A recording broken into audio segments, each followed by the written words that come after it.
विसरून गेलो असं म्हणेल, पण देव जे बोलतो तशाच प्रकारे सेम घडून येईल. त्याच्यामध्ये काहीचाही कोणत्याही प्रकारचा फरक पडत नाही.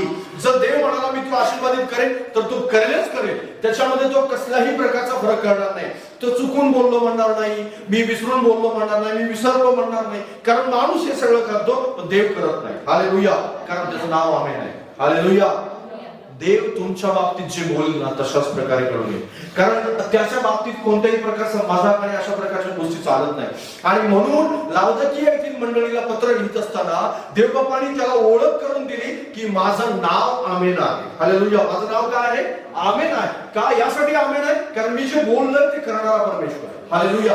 मग जर या ठिकाणी मी तुला नंतर काही पारितोषिक देत आहे तर मी तसंच घडवून आणेन. हालेलुया. जर मी तुला शिक्षा करणार आहे मी असं म्हणालो तर हो मी तुला शिक्षाच करेन. त्याच्यात काही मात्र फरक पडणार नाही. हालेलुया.